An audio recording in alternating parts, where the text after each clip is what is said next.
He was a morbidly obese surgeon destined for an operating table and an early death. Now he's a rebel MD who is fabulously fit and fighting to make America healthy again. This is Stay Off My Operating Table with Dr. Philip Ovadia. And, well, according to the little thing up there at the top, we are live. Hey, folks, it's the Stay Off My Operating Table podcast. We have today the greatest excuse for recording late in the history of podcasts. I got an email from Phil about an hour and a half ago that said, hey, I have to do emergency heart surgery. Is it okay if we push the podcast back an hour? And I got all pissed off and said, I can't believe he's postponing our podcast just to save someone's life. But I'm understanding. So I said, yeah, sure, that's fine, Phil. So how'd it go? Everything went well, glad to say. It just occurred to me as I asked that there's really only one answer to that question. Hopefully. Lost the patient. That's why I got through early. Okay. This is my 27th cup of coffee today. Can you tell? All right. Today who do we have, Phil? And tell us why he's here. Well, we have Ryan Munsey today, and you're not going to need the extra caffeine for this discussion. This discussion will give you more than enough energy. I met Ryan a few months ago when I was speaking at a event, Momentum in the Mountains, in the western mountains of Virginia, and Ryan was there, and Brian has his own podcast and had all of the speakers from the event on the podcast. It was myself, it was Vinnie Tortorich, it was Cynthia Thurlow, and it was Mark Cucuzella. And we've had all of those people except Mark on the podcast. I was going to say, I don't recognize that name. Yeah, we're gonna have to correct that soon. Mark can be a little shy, I guess, and got to get him on the podcast here soon as well. But Ryan, I'm going to say, has probably the best book title I've ever seen. Maybe it's second to mine, but I think I'm going to give him the win on this one. His book is called Fuck Your Feelings, and hopefully is that how you pronounce that? I was wondering. Hopefully that doesn't get us censored on YouTube. But Ryan has an extensive history with food science, nutrition, personal training, and really elite human performance. So excited to hear more about all of that. And Ryan, why don't you fill in a little bit of the gaps, give us some of your background, and introduce yourself to the audience for us. I want to jump in here. I want to hear Ryan say, before he does any of that, why he thinks he's here. Well, am I not here to talk about those things that Phil just mentioned? I don't know. I'm just wondering what you think the reason you're here is. Today is National Coffee Day. Maybe we're going to talk about 27 cups of coffee. Okay. So as Phil said, my name is Ryan Munsey. I've been, for as long as I can remember, obsessed with and fascinated by human potential, human performance. I have a degree in food science and human nutrition. That's a dietetics degree. I would be a registered dietitian if I did the internship after school. But when I was in school, I realized very quickly that, if folks have not majored in nutrition, half of the curriculum is science-based. The other half of the curriculum is the nutrition classes. And what we were being taught in the nutrition classes did not match with what we were learning in the science classes. So you're taking biochem and metabolism and all this anatomy and physiology. And then you've got a teacher, who is borderline morbidly obese, saying all foods fit. There are no bad foods. If somebody, you take a class called MNT, Medical Nutrition Therapy. And so in that class, you learn how to create diets for people with specific medical conditions. And obviously diabetes is one that is of great concern. And so if somebody is diabetic, what we learned was that we were going to reduce carbohydrates from 60% of their calories all the way down to 50% of their calories. And I can see from Jack's reaction that yes. And so here I am, I'm sitting in the back of their class, I'm mixing up avocados and a can of tuna, and everybody in the front of the class is turning around and like, man, that stinks. And so, I'm the kid that, I'm doing the research on my own, and I'm listening in science class, and I go in nutrition, and I'm raising my hand, and I'm like, well, what about this? And how, and I was not the teacher's favorite. And so for that reason, when I finished school, I did not want to pay to do the internship to kind of join that orthodoxy. So I had an opportunity. I commend you. Thank you. Well, it's the other thing that really drove that decision for me was I knew then that if I went the clinical route, that I would be talking to people who really weren't interested in what I had to say. And I'm sure Phil and Jack, I'm not sure your background, maybe you can relate to this, but the guy that has a heart attack and is in the hospital, and then the RD comes in and says, okay, well, we're going to take away all your fast food, and we're going to do this. And the average person, maybe not your podcast listeners, but the average person doesn't want to make those lifestyle changes. I didn't want to feel that frustration. I didn't want to bang my head against the wall every single day for the rest of my life with that demographic. I wanted to be working with folks who were interested in and opting into sort of tip of the spear, optimal performance type stuff. I'm, like I said, I'm fascinated with this stuff. So the idea of someone learning a better way and then not immediately implementing it is so foreign to me. And so, like I said, I wanted to be in that space and in that realm. And it took a while to carve out some space or a space for myself in that realm. I did some bodybuilding type stuff that led to personal training in New York. I moved back home to Roanoke, Virginia, started my own gym. Looked like a CrossFit gym. It was a big warehouse style performance training facility. Wasn't CrossFit. Wrote for some magazines that people are familiar with. Sold the gym in 2016. Started hosting a podcast. Did a couple of kind of consulting relationship work with some startups in the supplement and biohacking space, still in that kind of health and wellness and optimal performance optimization realm.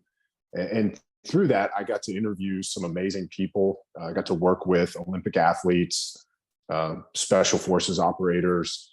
I got to talk to researchers and academics and learn really sort of on one side, the theory of high performance, and then on the other side, the application. And as I was losing my fascination with being in the gym, it was similar to what frustrations I was just talking about, where even in that setting, you'd have people come in on Monday morning and they're saying, well, Ryan, I know we have a plan, and, I fell off the wagon, and, it's Monday. I need to undo the damage that I did over the weekend. And I started to become more fascinated with that question of, why are your actions not aligned with the goals that you come in here and tell me that you want? The psychological side of behavior change and performance really started to fascinate me more than the X's and O's of strength and conditioning. I'm going to ask you to repeat that question you had for yourself, because that's a profound question. That I'm more fascinated, or I became fascinated with why people's actions didn't match or align with their goals.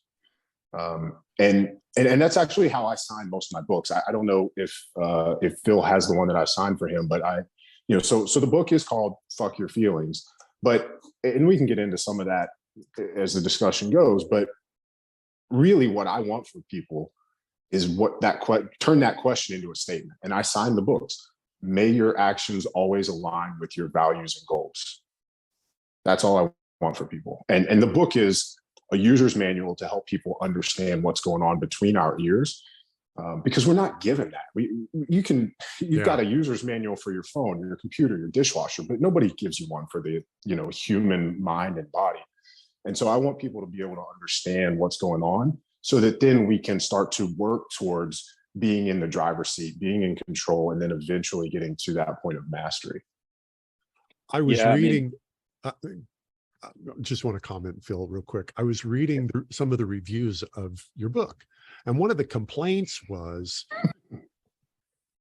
he spent the first half of the book explaining the brain to us. I didn't want any of that. I just wanted the, not having the context that you just delivered. I was like, I don't know, but now I get it. Mm-hmm. Oh my God. And I want to hear all about this, Phil. So it's your show. Yeah, please interrupt me.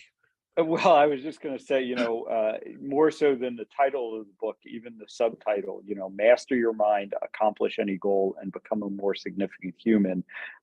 Again, it's just a great, just a great narrative for people to pay attention to, because, certainly what I see over and over again, whether, you're talking about, the patients that I'm doing heart surgery on, or the patients that I'm trying to keep off of my operating table and prevent them, from developing heart disease or prevent them from needing heart surgery, over and over, we tend to focus sort of on the mechanics of things, eat this, don't eat this, count this, track this. And we don't spend nearly enough time and effort on the mindset. And, ultimately what I see over and over again is if the mindset isn't there, the mechanics aren't going to matter. You really got to get that mindset first. For instance, that's the reason that I put in my book, the first principle of metabolic health, that I tell people to focus on is thinking of your health as a system, not as a goal. Getting that mindset right, I think, is so important. So I love that, your book took a similar approach to all of this. When you spoke at the Momentum in the Mountains, that's one of the things that really resonated with me. And I think I even told you that Steve Fullerton, Steve and Summers put the event on, but Steve looked at me and you were talking about personal sovereignty and taking responsibility and being accountable for your own health. And, Steve looked at me and he says, like, that sounds like something you would say. And I was like, it does. I like this guy. So I was, we were kind of on the same wavelength, and I really enjoyed what you had to say. All right. So this is, there's been many times I've wished we were doing a live stream, but this is the time when, oh my God, I so wish this was live so we could have the folks. You're going to hear that question you posed. Why don't your actions align with your stated goals? The lines would be lighting up right now. So I've got to kind of anticipate some of the questions that people in listening to the recording are going to ask. So the first thing I want to ask is expand on that question, or more accurately, unpack that. What are the obstacles? What's going on between our ears that causes us to act in ways inconsistent with our stated goals? That phrase is perfect, right? Acting in ways that are inconsistent with our stated goals. So I'm going to explain a little bit about where the title came from, and get into some of he explained how the brain works complaints. So the title, I actually tried very hard to come up with a different title. We had multiple working titles, but it kept coming back to this one for three reasons. One, it's self-talk. I say it to myself. Two, it's great marketing. If you are walking, and look, you got to sell books, right? If nobody reads it, it doesn't matter what's in it. It's, kind of like what Phil said with the mechanics. If you're not doing it, it doesn't matter how great the mechanics are. And so I've got to get you to stop scrolling on Amazon, or I've got to get you to stop walking in a bookstore, and then you pick it up. Okay. Now the subtitle, okay, you're interested and you're going to read it, right? Well, and the third reason is the answer to your question. The thing that really gets in the way of acting congruently with our goals and values are our feelings. And so if we get into some of this research, there's a cognitive behavioral, I forget his full title. Antonio Damasio is the guy's name. Super smart guy, studies the brain, had a patient who had a tumor on the ventromedial prefrontal cortex. And when the tumor was removed, he lost the ability to make simple decisions. And so this was the patient that led Damasio to his discovery that a large percentage of our feelings, or I'm sorry, a large percentage of our decisions are made based on how we feel in that given moment. So this patient, Elliot, was unable to decide, where we want to go for lunch or what he wanted to wear that day. And the number that Damasio gives is 95%. So 95% of our decisions are made based on how we feel in that moment. And I've had people challenge that, and they say, well, it's marketing 95, 101. how do you know? Right. And it's, that's an N equals 1. Well, look, it could be 80, it could be 85, it could be 75. The bottom line is an overwhelming majority of our decisions are made based on how we feel right then. And so if we take that and we overlay that onto large goals, life goals, the bigger the goal, the longer it's going to take to realize that goal, right? And that means the bigger the timeline, the more micro decisions along the way that have to go right, that have to be aligned with the thing that you're saying. I always use the example of an Olympic athlete because the Olympic Games only occur every 4 years.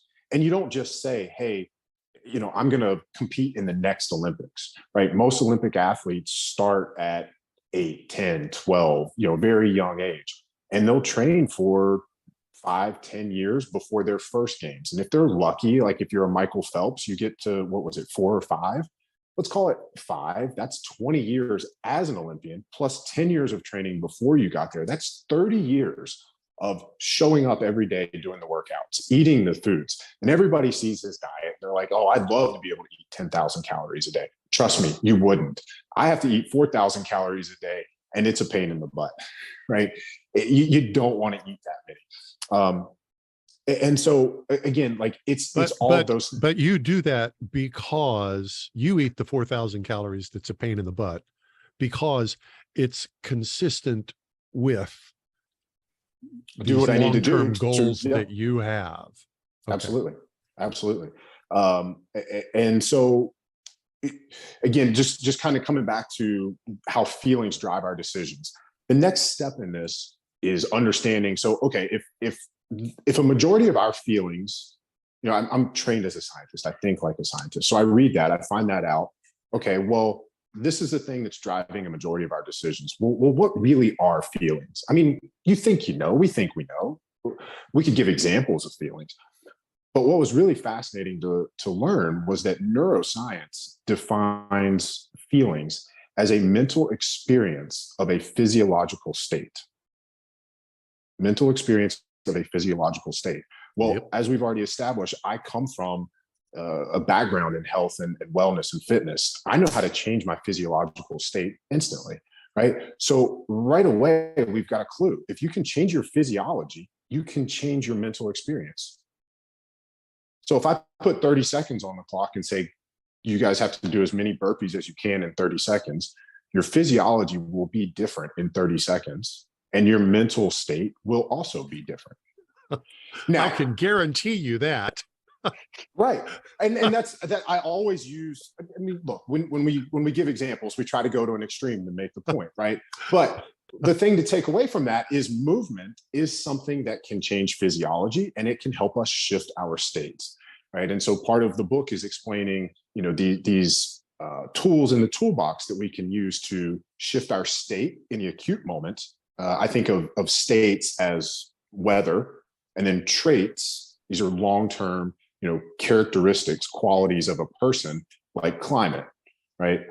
And so if we can shift there are certain tools, something like meditation, for example, that can be a state shifter acutely, but also chronically has a positive impact on the brain, right? We know that people who meditate for their entire life are spared age-related temporal mass loss above certain ages, right? So these are things that we're looking for, tools that both shift state and positively impact traits. not just saying, oh, hey, let me chug a Red Bull and change my state. Phil, Yeah, very, you better jump in very here because I'm insightful. gonna just dominate the questions otherwise. So, do you think that there are feelings, or some feelings, I guess, more powerful or more important than others? And, I'm certainly thinking around fear. Mhm. And, what I find over and over again is, one of the big reasons that people don't succeed is because of fear. Mhm. But it's interesting that sometimes they're afraid of failing, and other times they're afraid of succeeding. And Mhm. both can certainly get in the way of success. But I would love to hear your perspective on, are there some feelings that I guess are more of a barrier than other feelings? Sure. And before we get into specific feelings, I think it's worth taking a step back and just, throw in that disclaimer in that, feelings aren't inherently bad, right? Feelings have survived evolution because they serve a purpose, right? It's a dashboard light. It's saying, hey, put your attention over here. There's something going on. The problem is it's a self-regulating system. And as we've seen, any self-regulating system has problems not overstepping its bounds. So what we want to do is we want to bring awareness to our feelings. You're gonna have to open that one up. It's a self-regulating system, and that causes problems. Please unpack that for me. Well, we'll change the context of the conversation, right? And let's say the government was entirely self-regulating and they didn't have to answer to anybody. They just do whatever they want. Okay. So what you're saying is that the emotional system, when left to itself, is gonna drive off into the ditch now and then, and with possibly catastrophic results. And it needs an external system to provide external regulation. And so that's the prefrontal cortex, right? That's the newer, more evolved portion of the brain. So we want the prefrontal cortex to be running the show, not the limbic system, right? The lizard brain. And so that's also in the book. That's part of where I explain the brain. But to Phil's question, you're absolutely right. I think fear shows up more than any other emotion as one that long-term can hold people back or negatively impact our ability to pursue the things that we say we want or think we want. I think in an acute setting,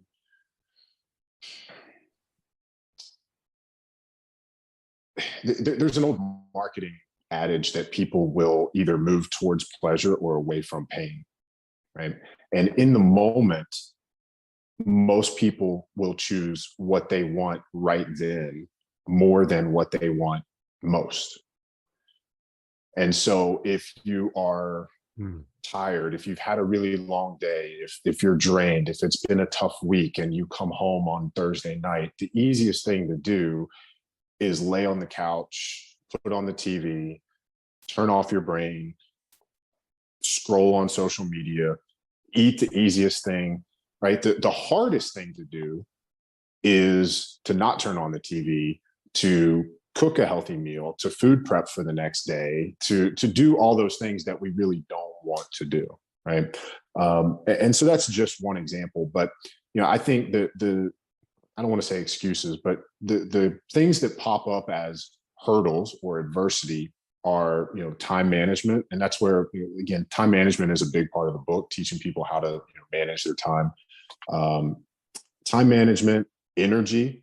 If people aren't sleeping, then they don't have the energy, and so there's a lot of things that factor into this. But it really kind of does come down to the way we started this, and like you said, Phil, if that mindset isn't there, if the commitment to yourself, the commitment to your standards and your goals isn't there, then it's really easy to choose what we want right now as opposed to what we want most. Okay. True stories time.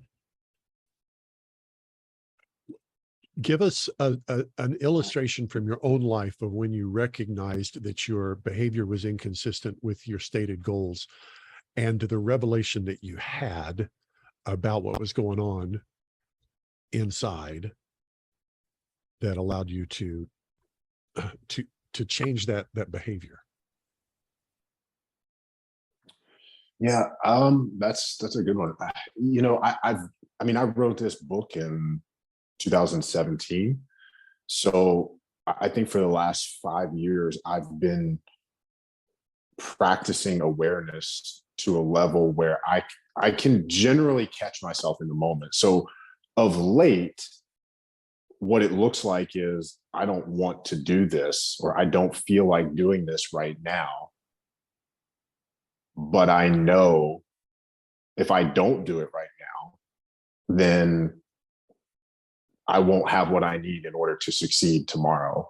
And I can't tolerate that. I won't put up with that. I've got to get it done. So I'm going to do it. I want to make sure I hear what you're saying. The guy who wrote the book finished it 5 years ago, undoubtedly had been working on this for quite some time prior to that, has been practicing this for years, still deals with on every day, regular basis or a daily basis. I don't want to. Yeah, every day.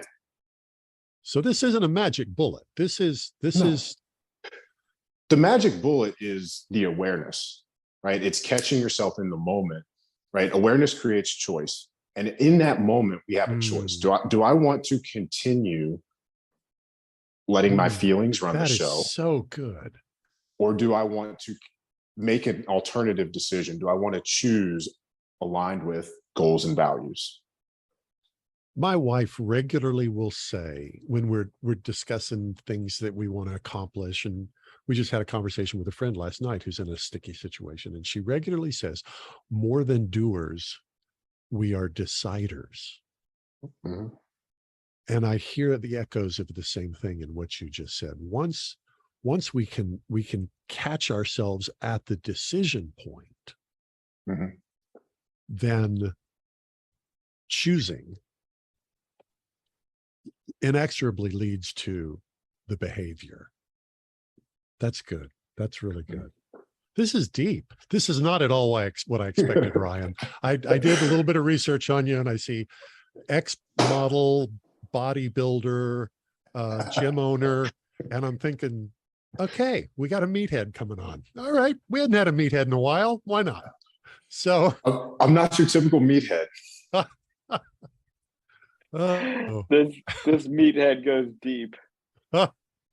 Okay. So,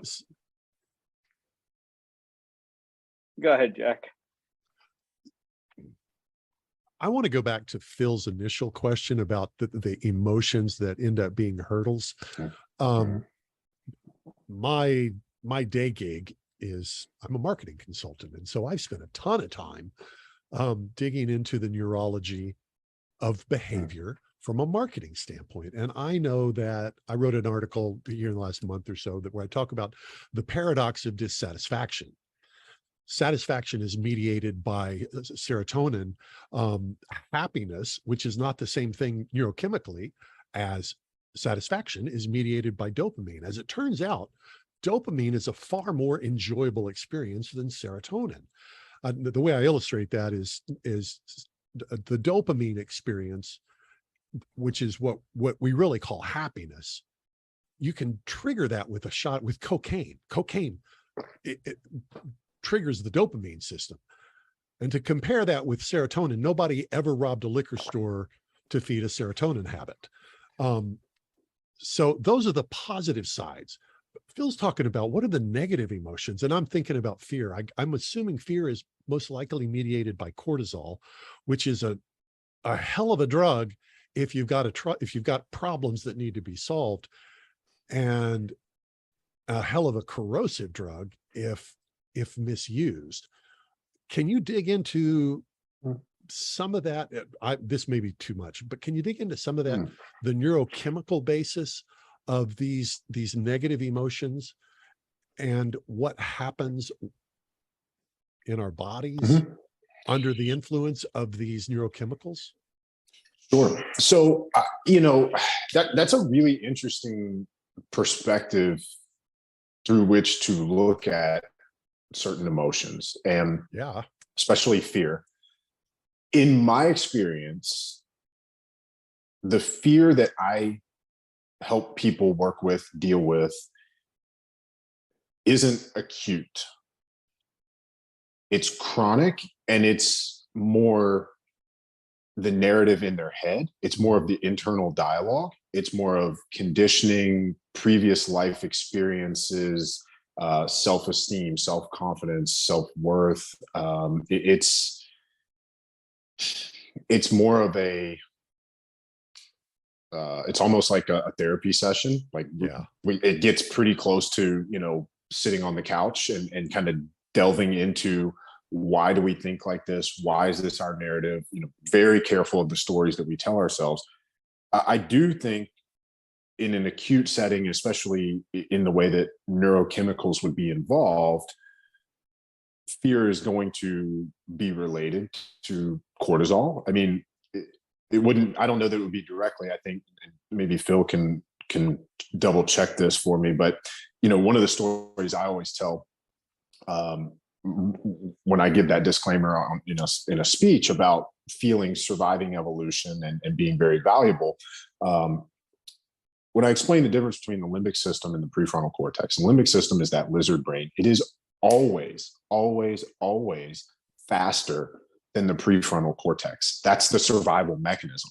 Yeah. So if we are walking down a path in the woods and you see a snake, what's the first thing you do? If I'm right next to you, you see the snake, but I don't. What's the first thing you do? Jump. Okay. Are you worried about me at all? Not Thanks. in the slightest. If you were, what would be your first move? To stop you. Yes. To throw my arm out and say, whoa. The Seinfeld stop short, right? The arm goes out in front of the other person. Why is there a physical movement before language? My guess is that the physical behavior is mediated by a more ancient part of the brain than the language part of our brain. Exactly. That's exactly right. And so, that's why the arm goes out and then it's stop snake. So that's very beneficial in an acute setting, in a life-saving situation. Now, when you walk past a pizza stand on New York City streets and you smell pizza, or you walk past the bakery at Whole Foods and you smell cookies, the same thing happens. The limbic system responds first. Oh my God, that smells good. Oh man, I want some of that. Then the prefrontal cortex kicks in and says, oh, but I'm not eating gluten. Oh, I'm on a diet. Oh, I shouldn't do that. Now we start to get into the narrative, right? Folks really struggle with that difference. If we're not aware that we have these two systems, that we're always going to have those two reactions, one before the other, right? If you don't know that, you immediately associate or assign guilt, shame to the second reaction being second instead of being the first reaction. What's wrong with me? Why do I do this? Powerful. Right? And so now that's where that guilt and that shame cycle comes in, right? And so, years of that, or some of the other things that really pop up are, when you asked me the question earlier and I said, hey, I don't feel like doing food prep, or I don't feel like going to the gym, right? If I skip that today, maybe nobody else knows, but I know. And that starts to erode my self-confidence, right? What it really does is it erodes my trust in myself. Yeah. Right. The ability to trust ourselves is kind of the same thing as self-confidence. A lot of people come to me and they say, hey, I want to be more confident. I want more self-confidence. Understanding that the way we build self-confidence is the same way that we would build trust in somebody else. If I want you to trust me, I need to follow through on some things. I need to tell you I'm going to do some things. I need to show up. I need to do what I say I'm going to do, right? So if we fail to do that for ourselves, we begin to erode our trust, our self-confidence, right? Our trust in ourselves, our self-confidence. The more that happens, the more that spirals, right? And so to your question about fear, I've found, again, this has been my experience, that a majority of the people I work with, it's more of the chronic narrative, internal dialogue stuff, not the, oh shit, there's a snake, I've got adrenaline and then epinephrine and then cortisol and all that neurochemical stuff. So I'm guessing, I'm sorry, Phil. Sorry. I was just going to ask how pliable you think that is. How, what capacity do people have to change? Can you really train yourself on that, I guess? Because as you said, this is, limbic system stuff that we're dealing with. This is millions of years of evolution. How much control do we ultimately have over it? Well, and so the work is not in changing the limbic system. The work is in the awareness, right? It's understanding that is how the limbic system works. Like you said, it's got millions of years of evolution. That's how we're wired. So it's once we understand that, hey, we're wired to do that, that's normal. It's natural. There's nothing wrong with that. Now we start to get into the assigning meaning portion of it, right? And that's very pliable. That's neuroplasticity, right? We start to, again, it's awareness. You bring awareness to that thing that is happening, and then you just make a choice. Hey, do I want to continue to do it the way that I've always done it? Or do I want to look for a more, so we always try to use developmental phrasing. So instead of saying like good, bad, or better or worse, like let's look for a way of doing this that better serves my goals and values, right? Instead of saying, is a potato good or bad, how can a potato be used, or how can we fit potatoes into, our plan, right? Less of like that binary blanket statement thinking and more of the developmental phrasing. But to your question, the limbic system, that lizard brain stuff, we're not going to change that. We just have to bring awareness. We have to understand that that's how it works, bring an awareness to that. And then the other side is extremely pliable, extremely neuroplastic. And with enough awareness and enough work, I think anybody can accomplish that or achieve that. And I think in extreme cases where you've got, extreme trauma, really horrible events, you're going to need to work through that with a professional, and there, may be more steps to that than, what we're talking about here. Okay. So, it occurs to me that this whole idea of recognizing that we've basically got these these sections of our brain that are developed over different time periods. And first of all, that's an extremely powerful concept. And I think it's tremendously powerful to just accept, hey, my lizard brain is doing exactly what it's supposed to do all the time. And I have the ability to override those instinctive visceral reactions if they do not serve my long-term purposes. I love that whole concept. Now, that leads naturally to this problem that anybody who's worked with trying to become more self-aware faces, is there's all kinds of shit that's going on that we're just not aware of. And oftentimes it takes a hammer between the eyes to go, oh, look at how I'm thinking. So the question that I've got that's coming up through all this verbiage is this: do you have a method or a technique or a practice to help us individually kind of wake up out of that darkness that we're in and recognize what are the signs and symptoms that there's something going on where we're making an unconscious choice when we need to be making a conscious choice? Does that make sense? Is that question? Yeah, I think I know where you're going with that. I think, I mean, first of all, everybody's stuff is so unique and varied that it's almost impossible to give a prescription that works for everyone. Yeah. But I know this is going to sound like I'm saying the same thing over and over again, but it really comes down to awareness. And so the practice is learning how to sort of assume this witness perspective.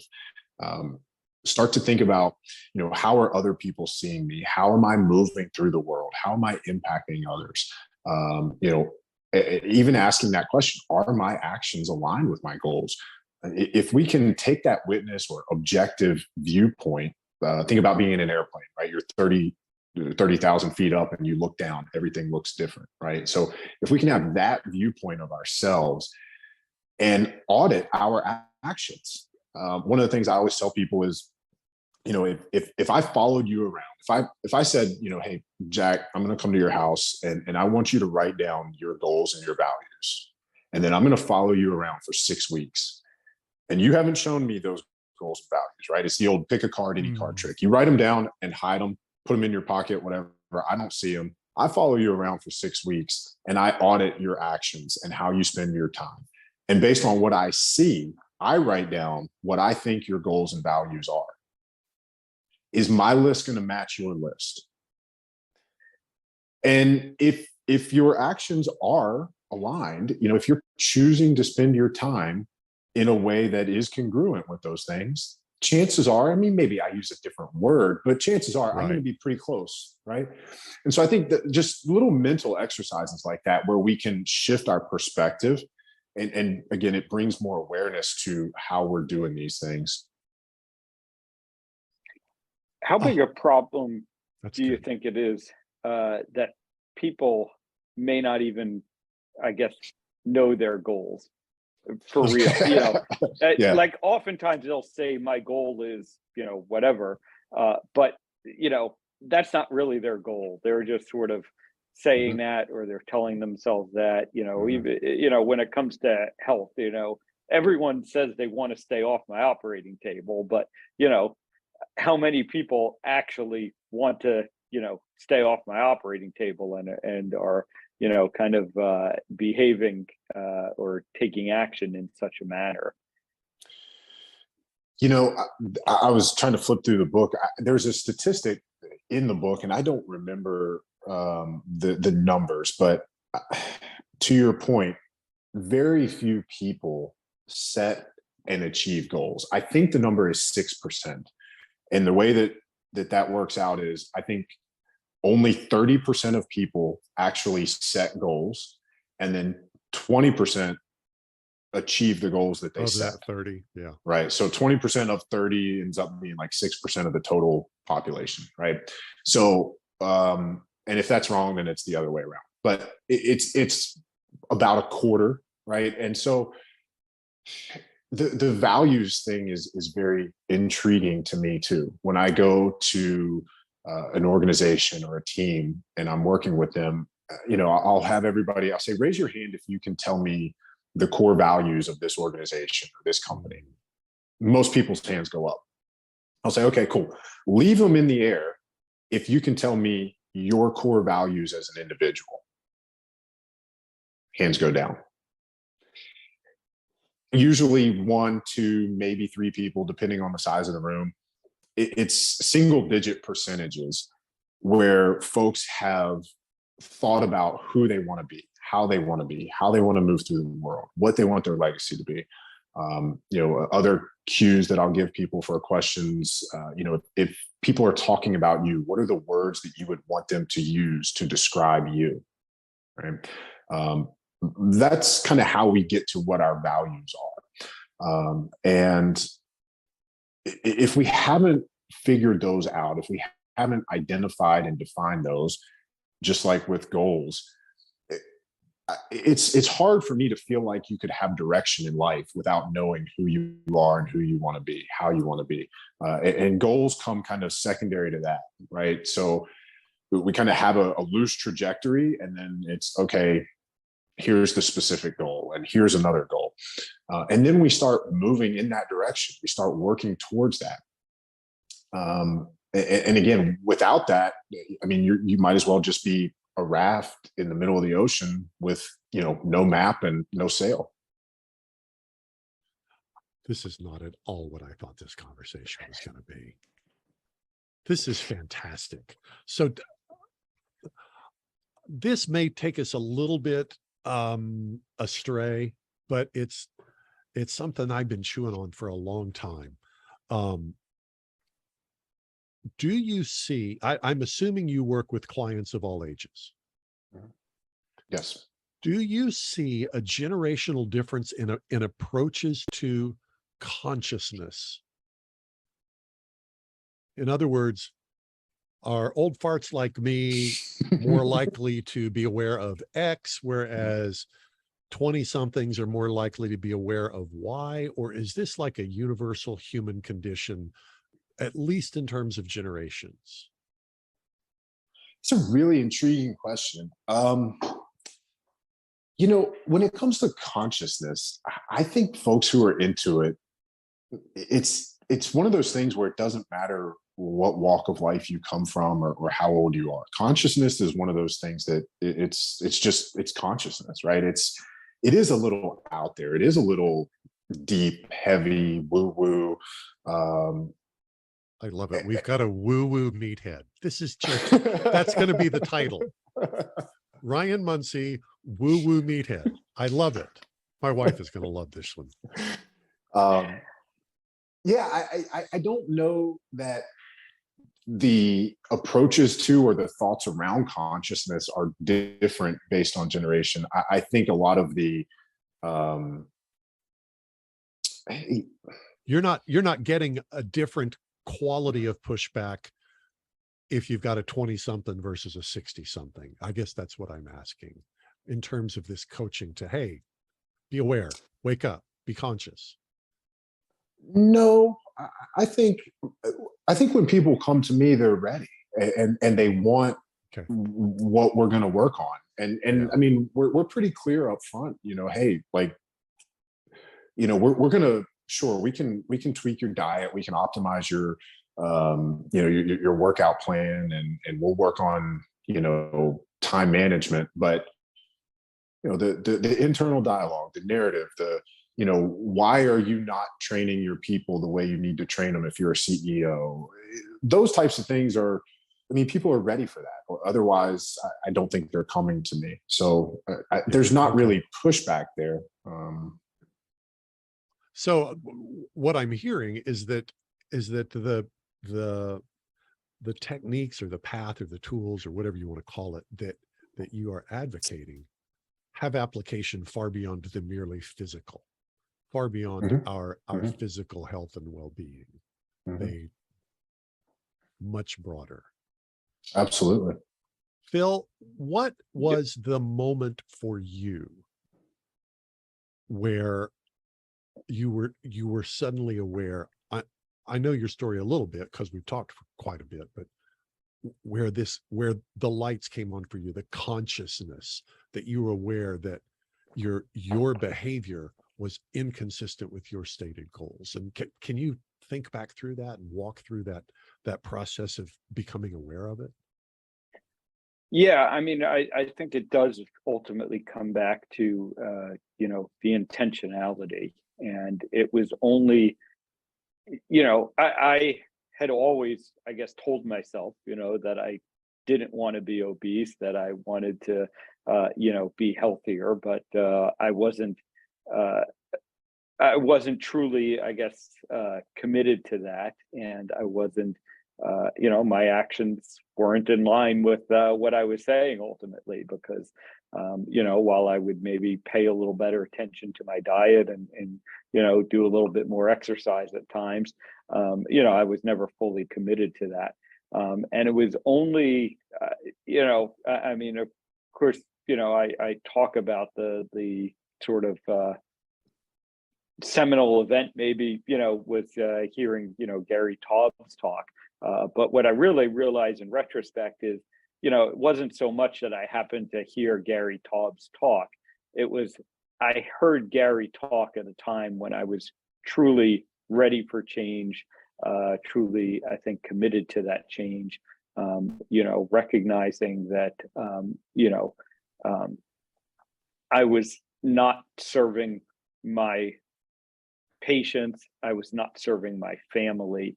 Those are the things that ultimately, I think, made me open to hearing what Gary was saying. And, one of the things I realize in working with people, now is that if they're not ready to hear it, you're not going to change their mind. They have to be ready to hear it. And so, probably very much similar to the way that, the people that find Ryan and start working with Ryan, they have to be ready. It doesn't just happen sort of by accident that you come across Ryan. And in a similar way, the people that I work with in my practice find me. So I think there's something, very much to be said about that. But ultimately, I always come back to this intentionality piece. What I have come to realize is that so many people are going through life and they are just sort of floating on that raft, like you were talking about, Ryan. And it's only certain people who are really, steering their own raft, so to speak, and truly, taking control of their lives and having that sovereignty, that I talked about at the conference.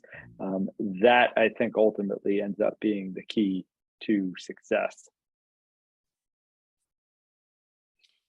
Yeah, it's kind of it's a real red pill, blue pill moment there. And, I guess to Jack's question before, I mean, I think the folks that have found me, the folks that find you are those that, have taken the red pill, have said, hey, I want to be in control, and, I want to turn over every stone possible to, optimize everything and learn this and learn that.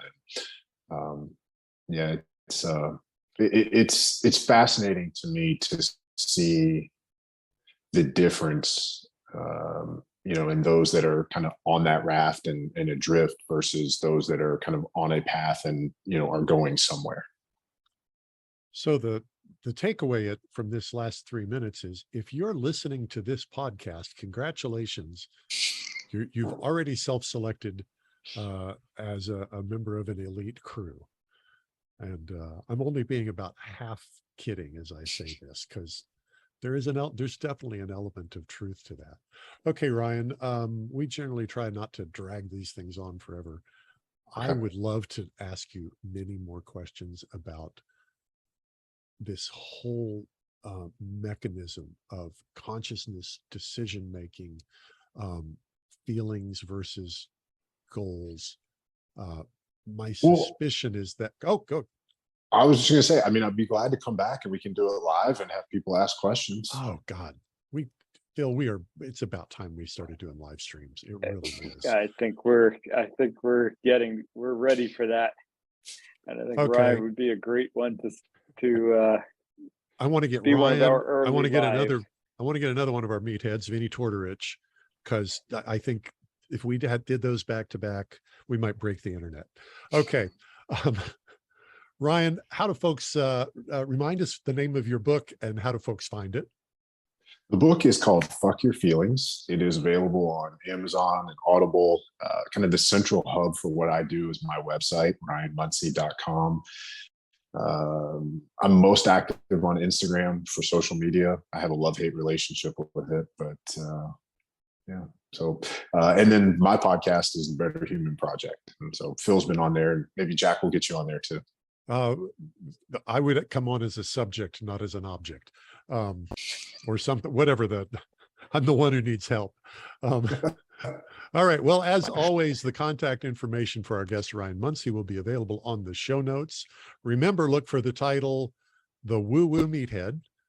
That you can make that the title of your biography, by the way. Okay. Thank you. The Woo Woo royalties to you. I'll just live with the satisfaction of knowing that we made it all happen here. Phil, any last words before we sign off for the day? Another great conversation, and ultimately, I hope that we are inspiring the people, like you said, who have found this podcast to be more intentional, to improve their lives, to become become a more significant human, as I think Ryan put it. in his book subtitle. Enough said. Well, Phil, this one surprised the hell out of me. It was fantastic. I was really dreading it, and it's turned out to be so good.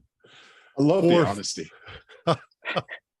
For Philip Ovadia and Ryan Munsey, I'm Jack Heald. This Stay Off My Operating Table podcast.